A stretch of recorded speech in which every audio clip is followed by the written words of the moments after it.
Баршаңызға сәлем, мен құрметті көрермендерім, мен арнама қош келіпсіздер.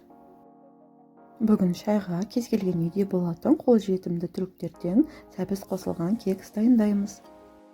Бұндай кекс дайындауға миксердің қажеті жоқ, жасалу жолы өте оңай, аса көп уақытты қажет етпейді, дәмі өте керемет дәмді болып шығады. Сіздердің көңілдеріңізден шығатынына сенімдімін. Менімен бірге дайындаңыздар. Ең алдымен жұмыртқаға қант қосып араластырып аламыз.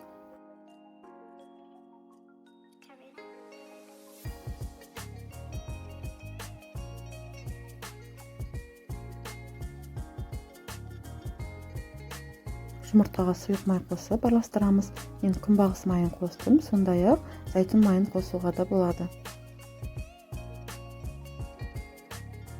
Бір дана орташа сәбізді теркадан өткіземіз. Сәбізді сұйық массамызға қосып араластырамыз. Егер де мен арнама жазылмаған болсаңыздар, міндетті түрде жазылып қоюларыңызды сұраймын.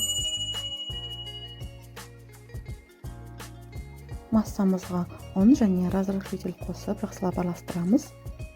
Разрыхлительдің орнына ас содасын қоссаңыздар да болады.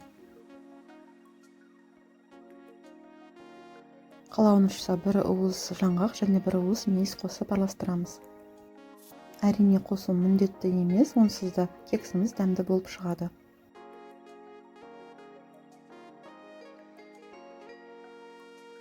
Кекс пісіруге арналған формамызды майлап, массамызды біркелкі қылып құйып, жайып шығамыз.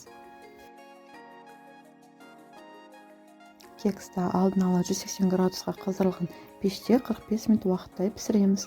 Дайын болғанын таяқшамен анықтасаңыздар болады. Кекстің іші толығымен піссе, таяқшамыз құрғақ болып шығу керек. Осымен кексіміз дайын болды.